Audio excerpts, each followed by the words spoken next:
Good afternoon and welcome to our webinar, Healthier Workplaces, Safer Workplaces, a people-based approach to performance. Unfortunately, Dr. Dan Hegarty couldn't be with us today, so I'm stepping in to introduce our guest and to moderate your questions. My name is Jackie McClintock and I'm Marketing Manager here at Express Medicals. Today's webinar will be presented by Nell Mead, an advisor to Express Medicals and one of the country's leading physiotherapists. Nell joined the British Army as its youngest physiotherapist and over the next 10 years rose to the rank of Major and eventually Head of Physiotherapy for all British forces in Cyprus. Her military career began in 2000 at the Defence Medical Rehabilitation Centre, Headley Court, where military personnel with serious injuries are sent for intensive rehabilitation. Later in her career serving in Cyprus, Nell adapted the Headley Court model to set up residential rehabilitation programmes on the Akrotiri Air Base, so that the most seriously injured military personnel based on the island wouldn't have to leave their families and return to the UK in order to access this gold standard of care. While serving in Iraq in 2003, Nell was part of the British Army's first ever multidisciplinary clinic, wherein doctors, physios and rehabilitation specialists assessed simultaneously to ensure optimal injury management. Now that Nell is out of the forces, we in the civilian world are able to benefit from her expertise and experience. Her practice here in central London sees patients with complex issues and for whom traditional approaches by other practitioners haven't delivered results. Indeed, among her many 5-star reviews online, one patient recently referred to her as the final boss of physios. Nell's talent and commitment has been formally recognised too. She was named Best Physiotherapy Injury Treatment Provider at the Global Healthcare and Pharmaceutical Awards and Most Dedicated Physiotherapist at the Greater London Enterprise Awards. One of her most recent projects aims to help improve access to physiotherapy, as we in the UK suffer from a significant shortage, only one physio per 1,000 people. Her How to Be Your Own Physiotherapist programme is available via her website. Nell joined us last year for a fantastic webinar on injury prevention and management, which is still available on our website and YouTube channel, as indeed will this one. So we are very honoured and excited to be able to welcome Nell back for what is sure to be another fascinating session. Now, I do understand that today's session will have interactive elements, so I have my pen and paper handy and I recommend you do too. There will be time at the end for your questions, so please do enter those directly into the box on the side of your screen. Over to you now. Thank you, Jackie, and hello and welcome to Healthier Workplaces, Safer Workplaces. It is lovely to see everybody here. Huge thank you to Dan at Express Medicals for inviting me to come and talk to you all, and to Jackie for hosting. So hopefully I'll be able to give you some useful and practical takeaways. So I'm going to start showing my screen now. So Jackie, is my screen visible? I'm hoping that it is. Okay, so welcome to Healthier Workplaces, Safer Workplaces. My name is Nell Mead. That is me on the left of the screen there, hard at work treating a patient. So as Jackie said, I'm a specialist musculoskeletal physiotherapist. I've been qualified for nearly 24 years now, and I spent my first 10 years in the British Army, where I ended up as a major heading the physio and rehab team for British Forces Cyprus. And also being the Cyprus Davis Cup physio, which was really fun. And since then, I've been running my own practice in central London, specialising in helping people with long-term and complex injuries. I'm also a member of the Association of Physios in Occupational Health and Ergonomics. And so during the pandemic lockdown, I was involved in creating online courses, teaching people how to set up their home workstations. So that's me, but let's start with a few stats. So according to the HSE in 2022-23, 561,000 workers sustained non-fatal workplace injuries and 135 lost their lives in work-related incidents. Top 3 causes of those accidents were slips, trips and falls, handling, lifting and carrying, and people being struck by moving machinery. And the HSE takes a very systems-based approach to accident and injury prevention, and their top tips are to conduct and use risk assessments, to provide and mandate PPE, to ensure fitness for task, undertake health surveillance and promote safe practices. Now, none of those tips obviously are anything other than sensible and laudable, but when I'm looking at problems like this, I think there are 2 ways of looking at them. You can take a systems-based approach, which is what they do, or you can take a people-based approach. And there are loads of great experts on system-based approaches, but I want to talk to you today about the other side of the coin, taking a people-based approach, because systems are great when they're implemented well, but implementing systems well depends on your people.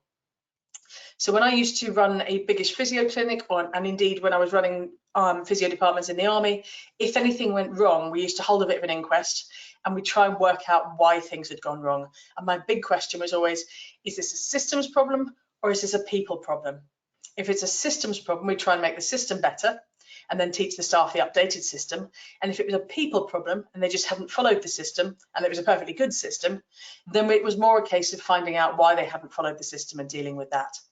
And one main reason for people not following systems, as long as the systems are good systems, is that people are distracted and not paying attention, that they're struggling to stay alert.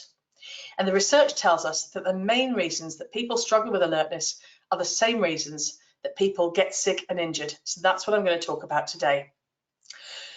So this is my health and performance pyramid, which is now 10 years old, and it's my unique model of human function. It spans lifestyle, rehabilitation, and high performance. And I developed this over decades of experience as a physio in the military, high-level sports, and in helping people with complex and long-term injuries. And this integrated building block approach identifies the key components that I think we need to control in order to achieve an active, pain-free life. And what I want to talk about today in particular is the foundation layer, the red layer at the bottom. That represents the core lifestyle habits that empower overall wellness, because when you're well, you've got the best chance of being and staying alert. The foundation layer provides the biological environment to enable health and performance. It obviously includes hydration, nutrition, sleep, and stress. But why are these things so important? Well, it's because they combine to affect two things really: metabolic efficiency and systemic inflammation. Because the more inflamed your cells are, the greater your risk of injury and illness. Or if you're already sick and injured, the longer it takes you to heal.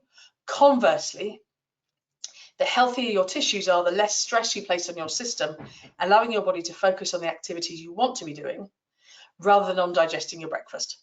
So consistently addressing the big four lifestyle components provides the biological basis for good metabolic efficiency, the efficient flow of nutrients in and waste products out of the cells.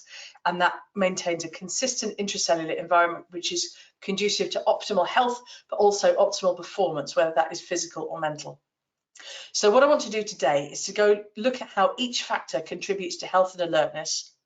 And we'll then go through the questionnaires that all of my patients answer before they come into clinic and see how you score. So as Jackie said, make sure you've got something to write with and something to write on. And then I'll give you my top tips for improving each factor. So let's go through them in order. We're going to start with the hydration. So hydration. Hydration obviously is about how much water is absorbed into your system, and this is mainly affected by how much you drink. So the average human is comprised of 53 to 65% water, and the range of percentages depends on the amount of fat. So in developed countries where people are generally a bit fatter, their percentage of water tends to be lower. Now, water isn't spread universally around the body. We've got areas and organs with higher and lower concentrations. So for example, the wettest areas of our bodies are the lungs, which are around 90% water, our brains are around 70%, and our blood's around 80%. And those are all pretty important bits of kit. Blood, brain and lungs, I'm sure you'll agree, but they aren't the only areas or functions that need water, because we also need water, as you can see, to regulate body temperature, moisten the tissues of our eyes, nose and mouth, lubricate our joints, tendons, ligaments, connective tissue, protect the organs, keep the gut moving smoothly to prevent constipation. That's going to take your mind off anything else. Lubricate our muscles so they can glide past each other, dissolve nutrients and flush out waste products, including in the brain. Right? So that's hugely important in terms of alertness. However, your body doesn't prioritize all of those things equally. So if you aren't taking on enough water, your brain has to choose where the water goes.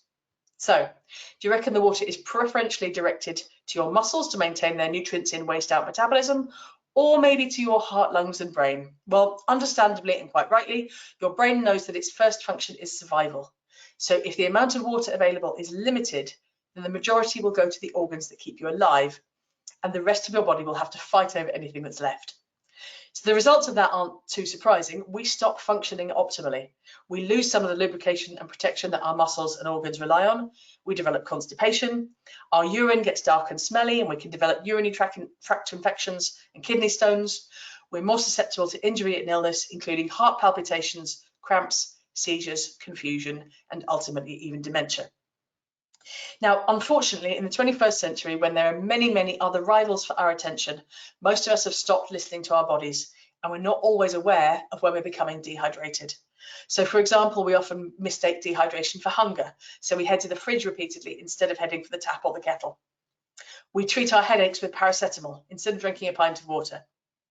We treat our dry skin with moisturizer instead of focusing on why it's dry in the first place and upping our water intake consistently. And we blame our poor concentration or tiredness on lack of caffeine, not noticing that we haven't had a glass of water lately. So then how much do we need? Well, if we're not being super active and the temperature is quite moderate, we sweat around ½ a litre a day. We exhale around 200 mils a day, and we urinate about 1.4 litres-ish. And when we're being active, we sweat another ½ a litre or so per half hour of exercise. And all of that needs replacing, otherwise we become dehydrated. So I want to have a look now at the questionnaires that my patients take in clinic. So grab a pen and paper and write down your scores as we go. So question number 1, I drink at least 8 glasses of fluid a day, true or false? A glass is around 250 mils, so we're talking around 2 litres there. I drink water before, during and after exercise every time, yes or no? I rarely feel thirsty during the day, yes or no? I carry water with me throughout the day. I drink little or no caffeine, true or false? I often feel tired during the day, true or false? I usually don't think about drinking water until I feel thirsty. I tend to drink fizzy and caffeinated drinks most of the time.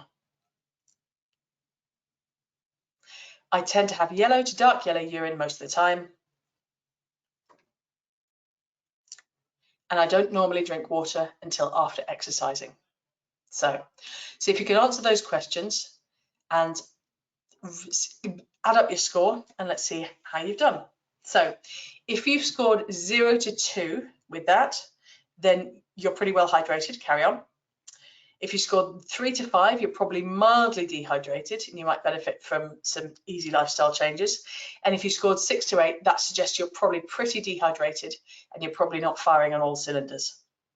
Now, bear in mind that because the answers are yes and no, the scores might not be perfect. So in clinic, I use these questionnaires as the start of a discussion rather than a definitive score, but it's a good starting point. So let's have a look at some tips on how to increase your hydration levels.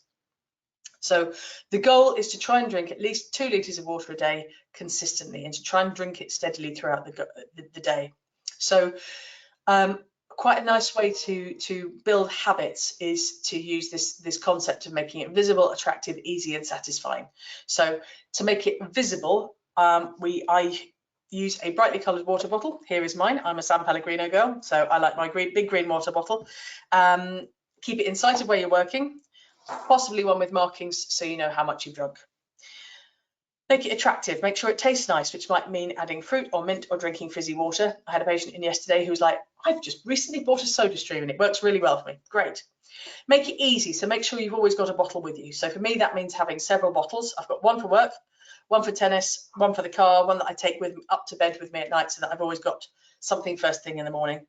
And then you've got to make it satisfying. So reward yourself for consistently drinking your 2 litres a day. So maybe if you have a glass of water instead of a takeaway coffee, put that coffee money aside and buy yourself something nice at the end of the month. So those are my tips for good hydration. So moving on to nutrition. So nutrition is about everything else that enters your stomach that's not fluid. The word nutrition comes from the Latin word nutrire, which is a verb that means to feed or nourish. And thus the nutrients are considered to be the good substances that we need our bodies to absorb in order to thrive. And there's a saying that you cannot out-exercise a bad diet, which is absolutely true. In fact, if you work or exercise on a bad diet, you may actually be more prone to sickness and injury because you metabolize more nutrients than you replenish. So you get depleted. So we're going to look at what you need, why you need it, how to get it, and what to avoid. So think of your body as an engine, right? The car won't drive if there's no fuel in it. And most of us have experienced at least once in our life. We don't function as well if we haven't got any food or fuel in us. But there are different types of fuel. And if we happen to put petrol in a diesel car, as one of my friends did the other year, it might not run as smoothly as we'd like. And guess what? It's the same with the food or the fuel that you're putting inside your body. So another well-known saying says, you are what you eat.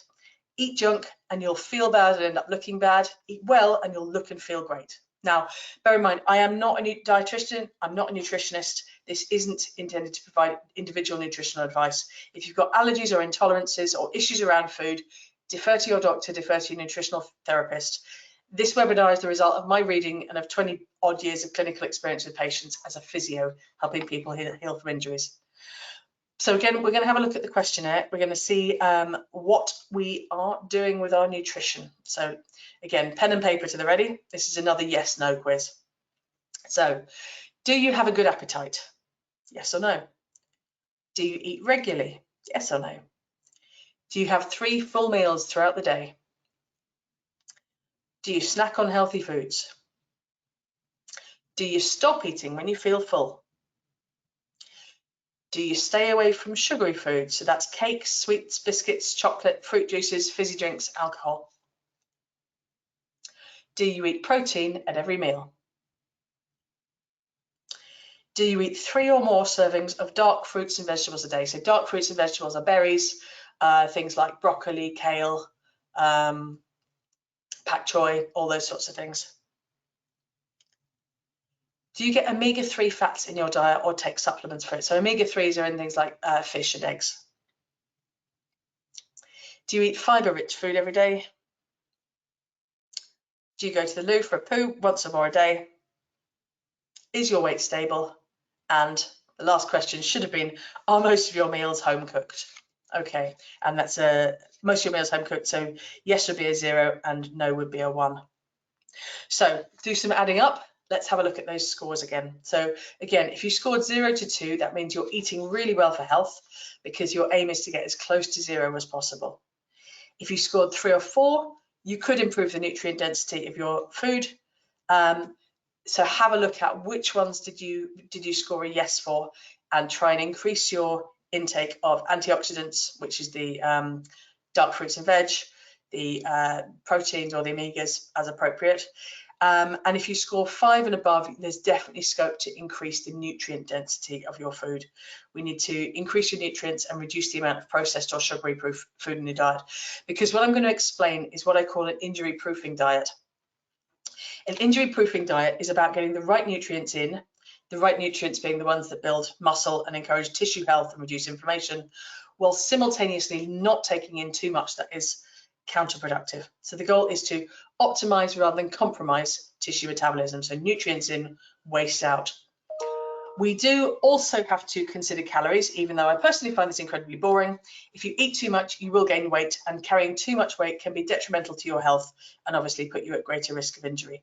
But by the same token, eating too little can also put you at risk. So there's a concept in sports medicine called the female athlete triad, because it's typically women, which is the interrelation between disordered eating, which is a term for inadequate calorie intake, amenorrhea, so loss of menstrual periods, and decreased bone mineral density, which is a significant risk factor for injury.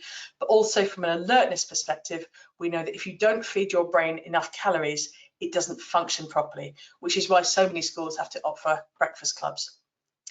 But it's not just about calories in, calories out is also important. So if you're an athlete like Andy Murray with an intense training regime, then you need to ensure that you're getting the calories to support that. So allegedly, when Andy was the world #1 tennis player, before he acquired a bionic hip, he was getting through around 6,000 calories a day, sometimes eating 50 pieces of sushi in one go.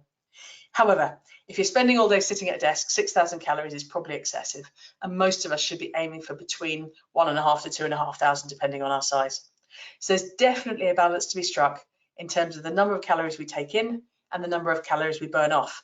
But the other issue with calories is they're not all created equal. So you may find that some people will be like, a calorie is a calorie, a calorie.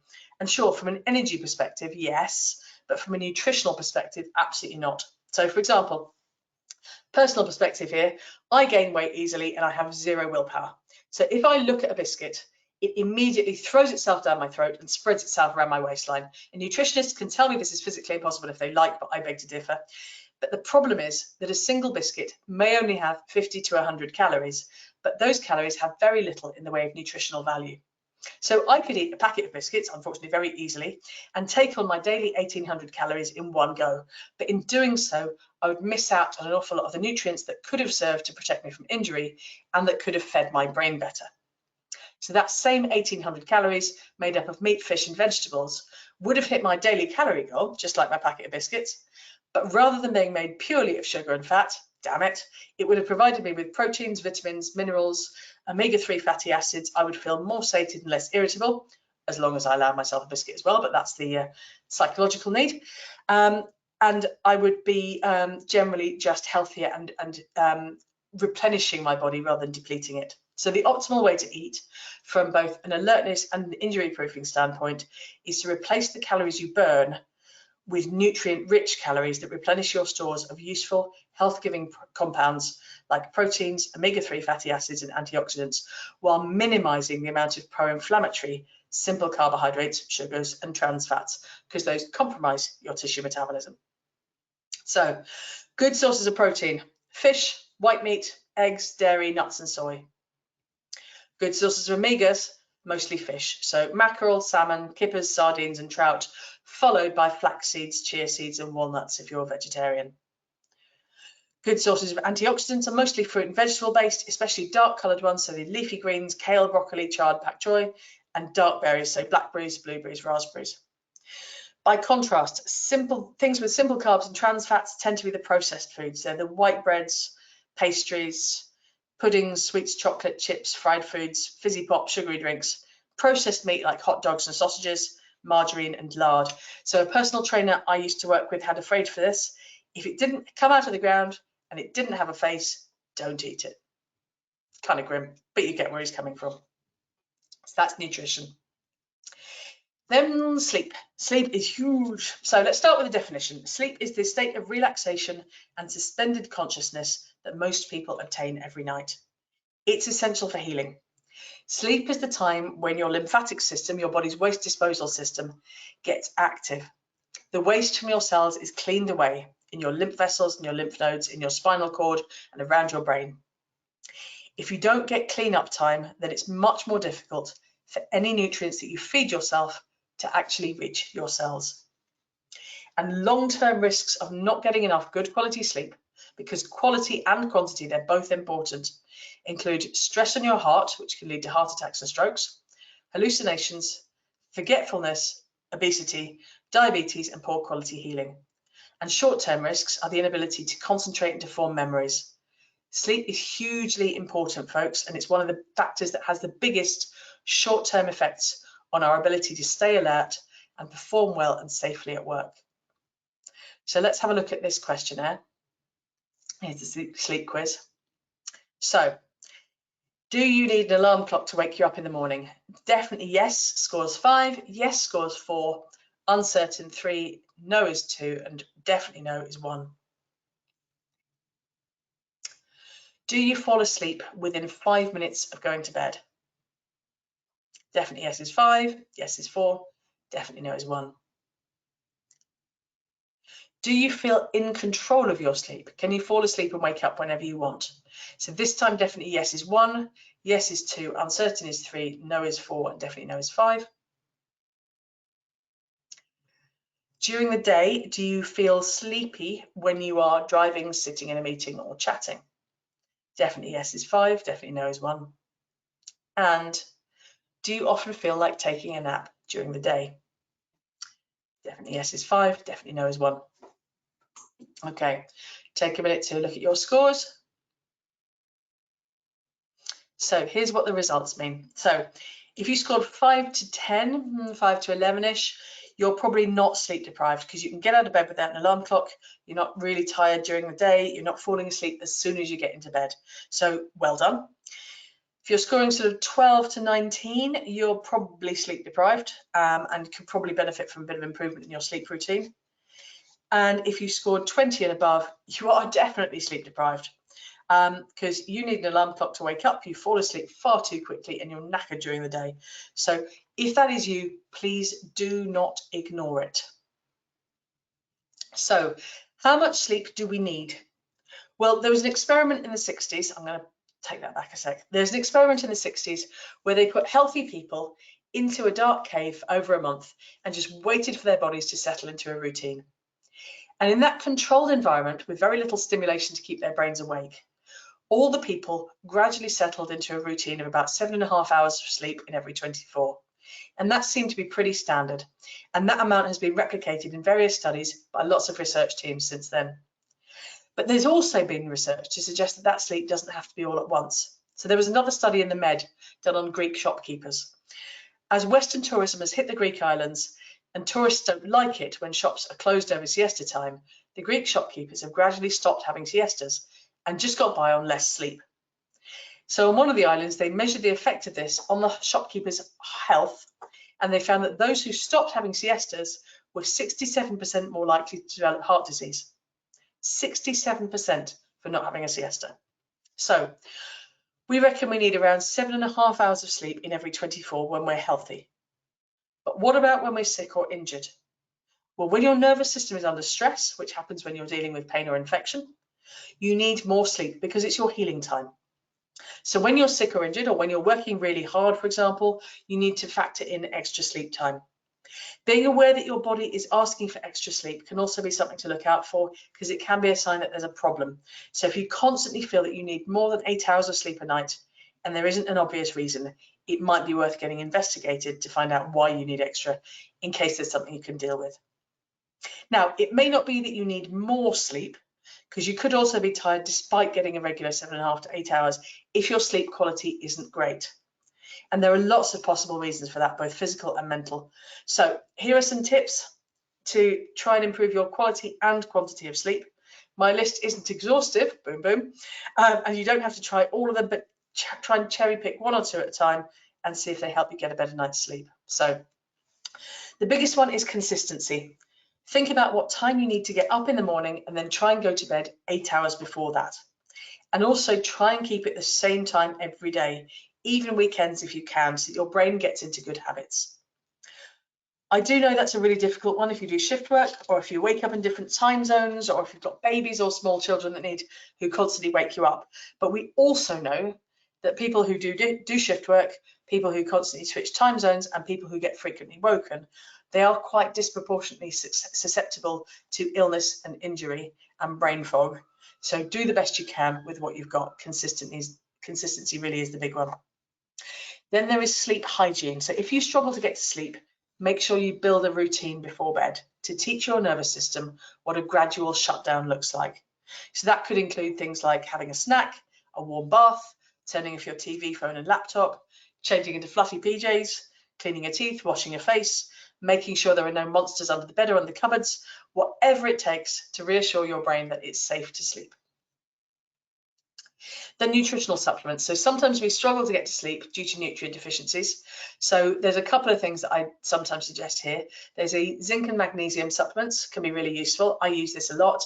There's one called Drift Off formula that I quite like.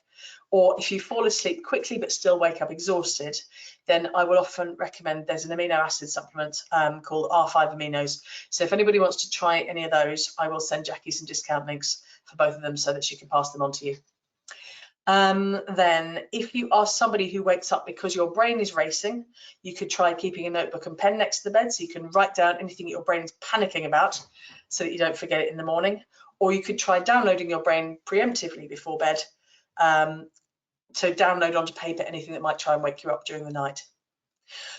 We tend to do best if we sleep in a warm bed in a cool room, and if it's dark and as quiet as possible.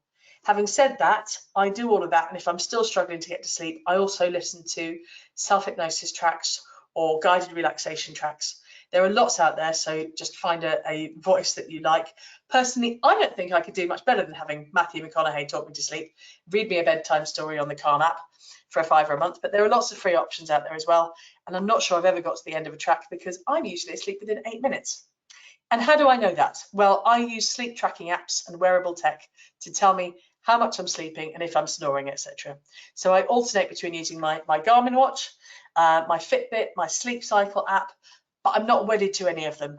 Aura rings are meant to be good too, or you can spend a few £100 doing a formal sleep test. There's lots of different ways to find out how much sleep you're getting, but you do need to make sure that you're getting it. So that is sleep.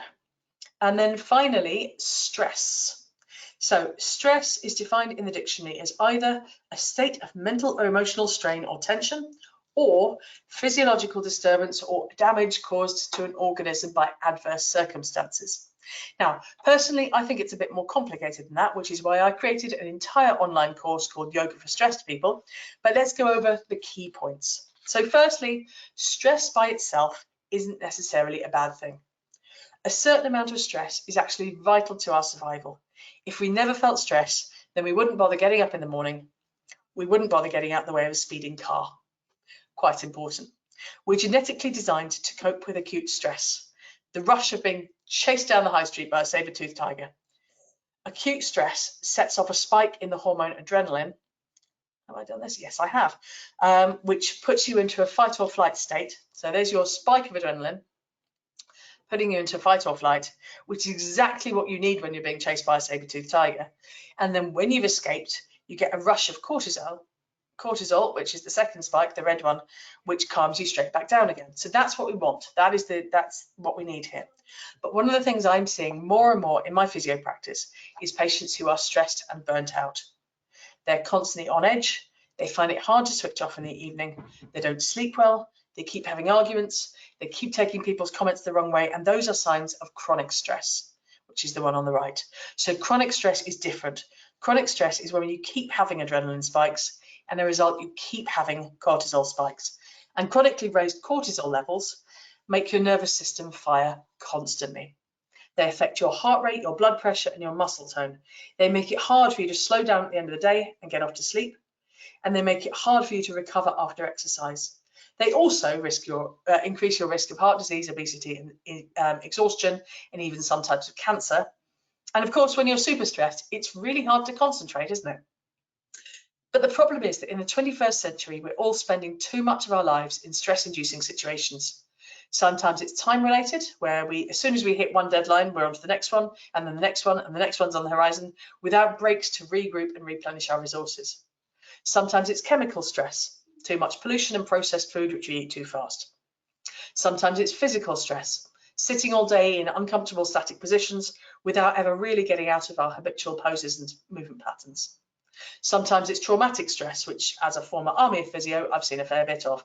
And again, I think people can often cope with a single traumatic event if they have the time and space to recover. But problems start when the stress accumulates. Too many traumatic incidents too often will sap people's resilience. And I could go on, but the point is that the stresses that many of us face are constantly present. And the problem with that is that it becomes habitual. And habits start leading to neuroplastic changes within the brain.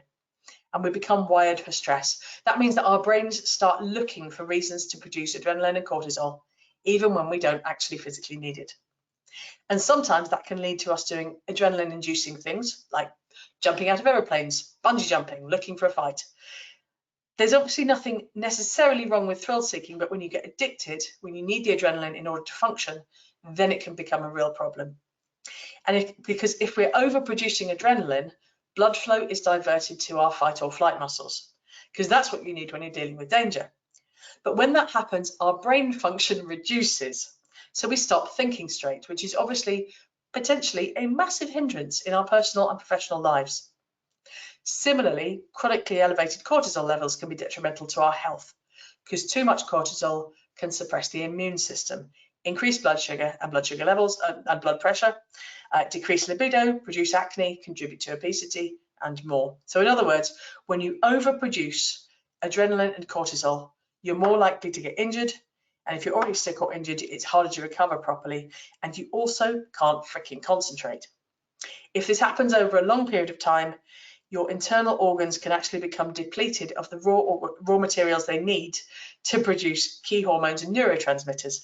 That's what people mean by adrenal burnout or adrenal fatigue. They literally cannot produce the right hormones.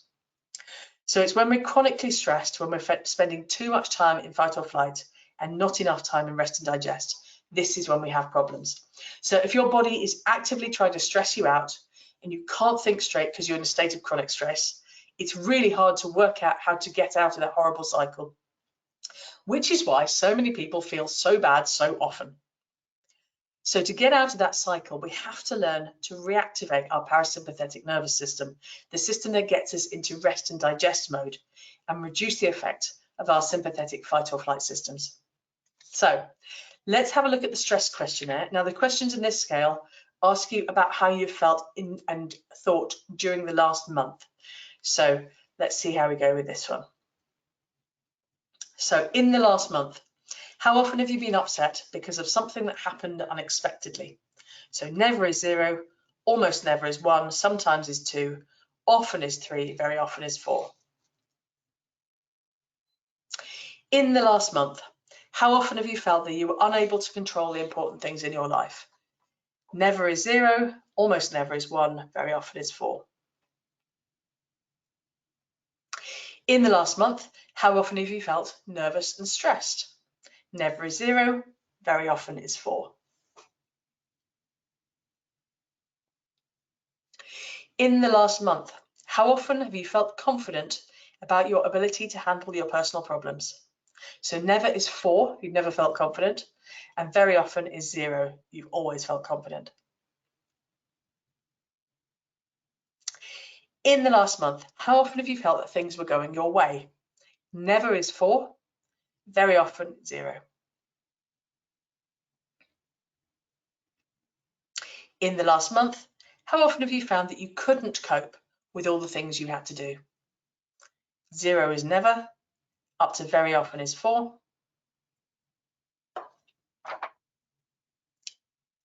In the last month, how often have you been able to control irritations in your life? So never is 4, almost never is 3, very often 0.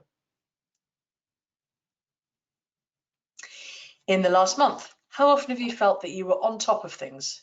Never is 4, up to very often is 0. In the last month, how often have you been angered by things that were outside your control? 0 is never, up to very often is 4.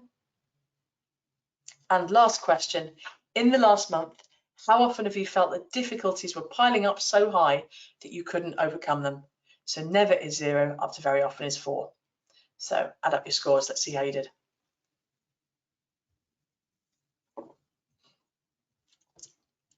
So if your total there was 12 or below, this is considered normal, so crack on, well done. The score of 13 to 19 is slightly raised, so you might benefit from some lifestyle changes, which might include working on your sleep, hydration, and nutrition. But if you score 20 and above, that's generally suggests that you're pretty stressed, and that's the point where in clinic we'd be having a discussion about whether you've considered some form of talking therapy, something like that.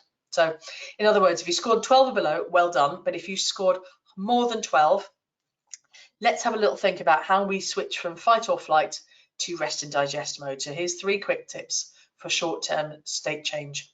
So the first one is breathe. Anytime, any place, any position. Breathe in and out through your nose, as that encourages you to use your diaphragm where you've got more efficient and less stressful gas exchange. So breathing through your diaphragm is the biggie here. So for that, I want you to just try this now. So shut your mouth. So I want your tongue just behind your top front teeth, lips closed, jaw relaxed and slightly open. And then, so you have to breathe through your nose because your lips are closed. So I want you to count to 5 really slowly as you breathe in. And then the same as you breathe out.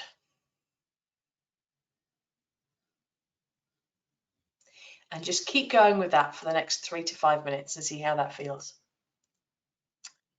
The next thing you can do is to talk to a friend. Now, they say that a problem shared is a problem halved, and talking to a friend can definitely help, ideally face to face. Your friends will often be kinder to you than the voices in your head, and they can help you to interrupt your patterns and reframe what's going on. Talking things through with a friend can help you to find solutions to your problems because they might have a different perspective, and they can also help you to laugh, which is a really great stress reliever. And my third tip is to do some exercise, which you're not going to feel like doing when you're stressed, but you'll feel better afterwards. So exercising can help to release some feel-good endorphins, which can counter those adrenaline and cortisol levels. And thus they can help to decrease your depression and anxiety. You can do any sort of exercise, it really doesn't matter, but it might be worth trying to notice whether you get better effects from more solitary activities like going for a walk or a run, or doing something more social like dancing. So just see how you respond. So that's the big four. That's hydration, nutrition, sleep, and stress. And I want you to add up all your scores now and see what your total score is. So just going to give you a second to do the maths. So what was your score on the sleep? What was your score on the stress? What was your score on the hydration? What was your score on the nutrition? Add them all together. So if anybody got a total score of 26 or under, well done. So I'm going to remind you, the reason I ask about these factors is that they affect your body's ability to absorb nutrients, to take good stuff in and excrete waste products. So old stuff out, new fresh stuff in, old stuff out. The higher your scores, the more your body and your brain are likely to be systemically inflamed and a bit stagnant. So that means you might be at increased risk of injury or illness, and you might not be firing on all cylinders. So we are aiming to get you to a score as close to 26 as possible. So if you score 26 or under, huge well done, that is ideal. And that means that you are likely to be functioning at or around the highest level that you can. Above 26, the higher your score, the lower your level of function. So the more likely you are to struggle with being alert and present and truly safe in the workplace and in life.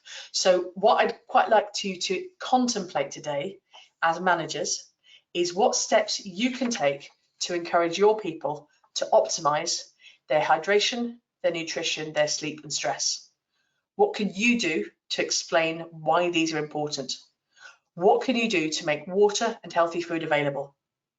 How can you organise your rosters to make sure that people have regular shift patterns that allow a proper night's sleep? What can you do to make chronic stress a minimum? How can you make these things? We talked about the habits and how we form habits. How can you make sleep, stress, hydration, nutrition? How can you make them more visible, more attractive, more easy and more satisfying for people to control? Because the more you can do this, the more you can keep your people healthy, the more you can optimize their ability to stay alert, reduce the risk of accidents and keep the workplace safe. And that's me. Does anybody have any questions? Hi, Nell. Hi, Jackie. Thank you so much for that. That was fantastic. I won't share my results from your questionnaire because I'm a little embarrassed, but I'm so grateful for those practical tips. I'll be looking into your McConaughey bedtime story app urgently. Oh man, that voice.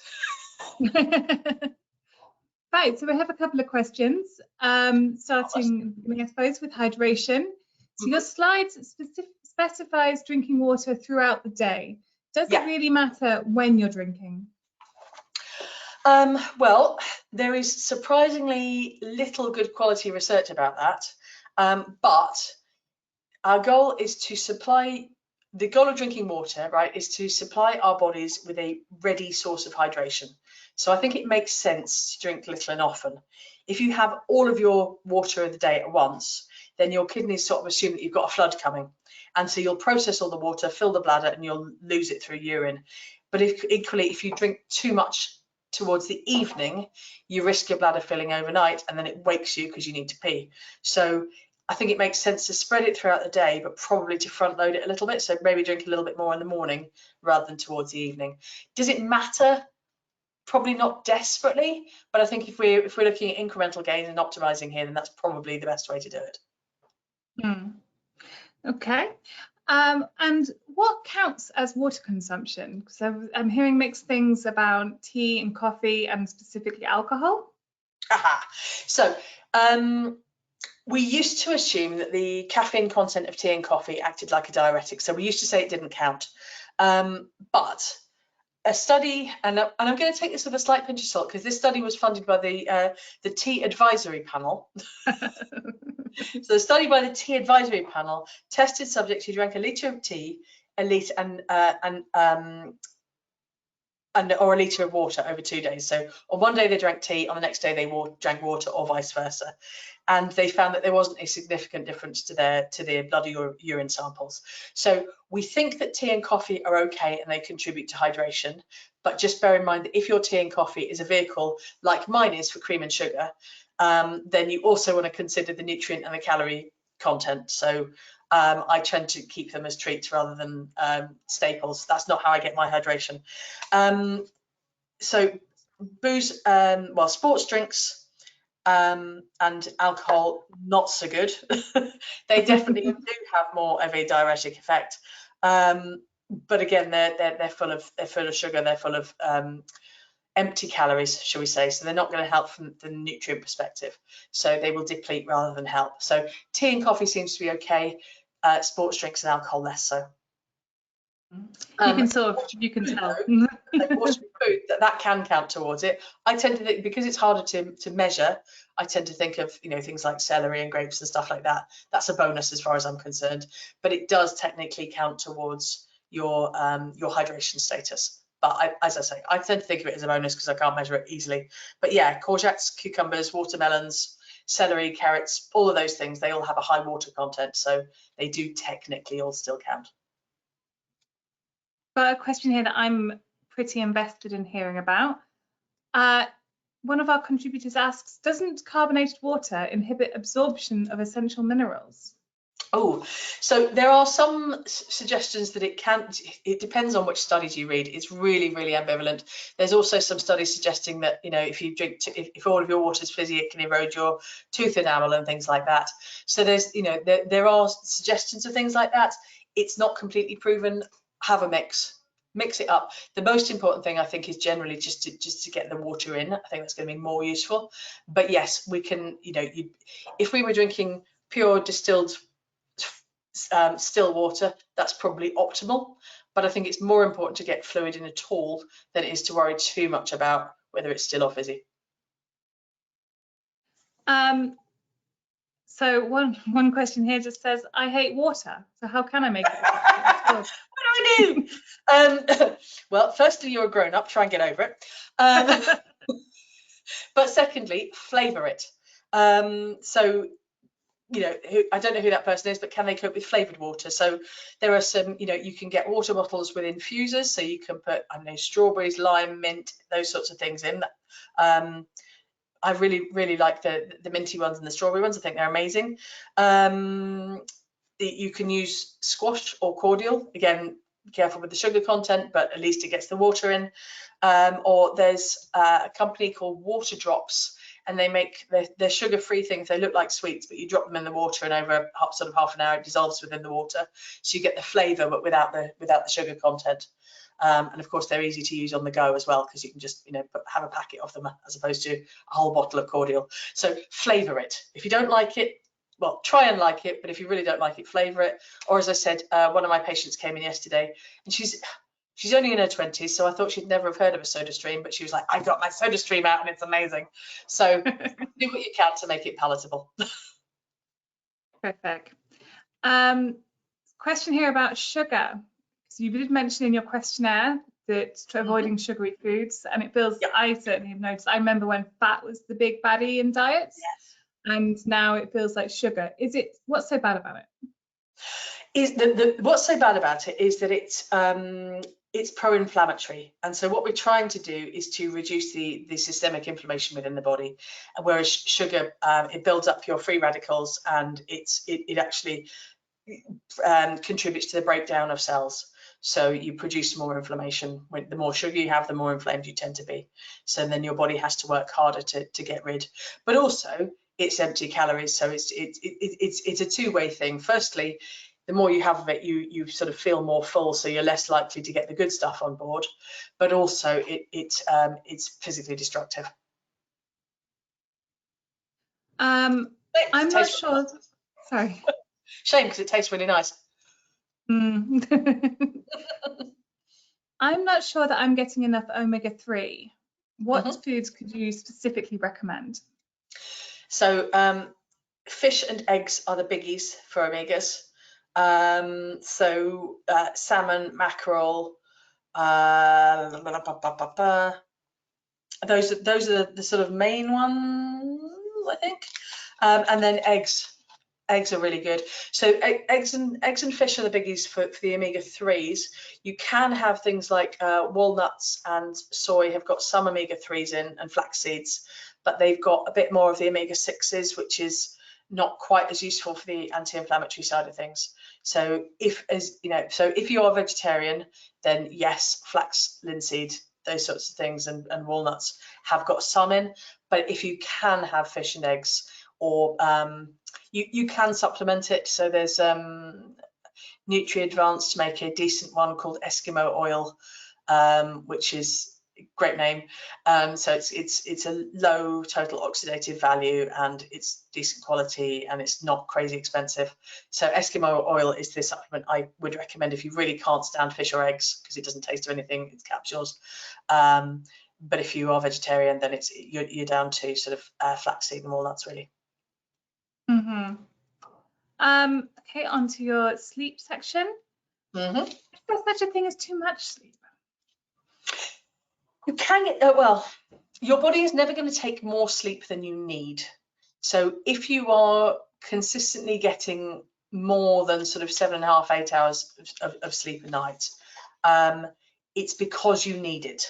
But the big question is, why do you need it? So either it's because you are it's because there's a problem, right? So either you're fighting an infection or a virus, or you're getting over an injury or an anesthetic after surgery or something like that, and so your body needs more healing time. Or it could be that your sleep quality is poor, and so your body wants more quantity to make up for it. So I had a patient recently came in with chronic headaches, like a 30-year history of headaches and neck pain, and so we did the sleep questionnaire, and he was like, yes, I get my regular 7 hours of sleep a night, and I have a nap during the afternoon, and so I get plenty of sleep, I'm fine. But he was so tired that within about 3 minutes of lying down on my treatment couch, he had fallen asleep. He was absolute sparko. And it quickly, the worst thing was that it quickly became really obvious that he had sleep apnea, because he literally stopped breathing and then started gasping for air. And I was like, that is why you're so tired, is because sleep apnea is a hugely stressful way to sleep. So he's not really getting the benefit of the sleep that he's actually getting. So technically he's asleep, but he's not getting the benefit of the sleep. Therefore, he's still tired and he needs more. So theoretically he's getting enough, but because the quality was so poor, his body is still demanding more sleep. So for him, I sent him off to a sleep specialist, where he's, sort of undergoing all those tests. Because I was like, this is why you have a headache, this is why you have neck pain, and this is why you're so tired. It's not a physio problem, it's a sleep problem. So, but yeah, those tend to be the reasons. It's either there is something wrong that you need more sleep, or the quality of your sleep is poor. So and there's various things that we can play around with for either of those. But yeah, people who need more sleep, there's a problem. We have a question about stress. So in the situations where you are forced to encounter stressful situations but don't have any choice about avoiding them, for example, receiving difficult phone calls, I'm sure that we all have this sort of situation arise in our working life. How can we tackle these without them leading to this overall negative stress cortisol buildup that you described? So yeah, we all have to deal with stressful situations sometime, right? So I had a argument, let's say, with my lettings agent yesterday afternoon, who's, we talk about bringing our authentic selves to work. She should never be allowed to bring her authentic self to work, because her authentic self does not give her monkeys. But so what I had to do was go for a walk. What you don't want to be doing is going straight from one stressful situation to the next one, because it's the repetition that gives you the build up of the cortisol levels. So it's about going, okay, that was stressful. Now what am I going to do to get myself out of fight or flight and into rest and digest? How can I take a break? How can I get a change of state? So it might be doing some breathing exercises. It might be taking the dog for a walk, which is what I did, because fur therapy is also really good. So give the dog a cuddle, take the dog for a walk. It's things like, you know, giving a friend a call and going, oh my God, you never guess what my bloody letting agent just did. You know, it's those sorts of things. So it's find a way to reframe, get out of that state, to change the state somehow. So yeah, talking to a friend, doing some breathing exercises, hot bath, you know, something that takes you out of that that fight or flight state is the way to manage it, so that you can replenish. So the next time, you know, the next stressful situation, you're not still sort of, you know, just ramping up and up and up and up. So that, I think you may have answered this question to an extent, but one last one. In addition to breathing, talking and exercise, do you have any more advanced tips for relieving stress for people who perhaps have tried those already and still feel very stressed? Advanced tips. So mindfulness meditation. So there's a few things that you can practice. So yoga is one good one, because you do a lot of breathing within yoga. So I've got a whole online program called Yoga for Stressed People, which is 5 really simple yoga poses, and they are scientifically proven to get you into a more rest and digest state. Mindfulness meditation is another one. This is another more advanced one, and again, it takes practice, but once you get good at it, you can flip state fairly quickly. So mindfulness is based on the work of a chap called Dr. John Kabat-Zinn. It's a form of Buddhist meditation, really, and it's been proven to positively affect a range of autonomic processes, like reducing your blood pressure and reducing your overall sort of arousal and wiredness and your emotional reactivity. So the idea of mindfulness is that you focus on one thing in the moment. So it might be focusing on your breath, it might be focusing on how you're walking, it might be focusing on, I don't know, each blade of grass that you see on the lawn, or every brick that you see, and, you know, something like that. It's focusing on something you smell or you taste or you see. And there are lots of places that offer there are hospitals even that offer sort of 8-week mindfulness-based stress reduction courses. And there are lots of mindfulness apps that you can get on your phone, like Headspace or Calm and things like that. So mindfulness is a biggie. So if your stress levels are higher, if you were scoring sort of, you know, in the higher teens and above in the stress questionnaire, then I would be pushing you towards things like that. As I said, sort of, you know, hot bath, fur therapy, go and stroke a pet. Borrow My Doggy if you don't have a, you know, is a great app if you don't have a dog of your own. Borrow somebody else's and go take somebody else's dog for a walk. That's great too. Volunteering, helping people. There's a lot of good research around the positive effects of altruism, and how that can help to lower your cortisol levels and increase your endorphins. Do something you love. So, you know, the 21st century is very much about productivity and, you know, what can I do that's actually going to produce an outcome? Do something that doesn't. Take time for leisure activities, you know, go and bake a cake, go and play a game of tennis, you know, all that sort of thing. Go and have a coffee, go and, you know, make a scrapbook, something like that to take you out of the whole productivity trap. That can also be really useful for reducing your cortisol levels. Terrific, thank you. So I think that's just about all we've got time for today. Just wrapped it up just nicely. So just a reminder to everyone that today's session will be uploaded to our YouTube channel on our website and sent to you, should you need it. And additionally, if you need any further questions you'd like me to send them to Nell, please, you can contact her directly, obviously here, or reach us at workhealth@expressmedicals.co.uk. Okay, thank you very much, and thank you, Nell. Marvellous, thanks, Jackie.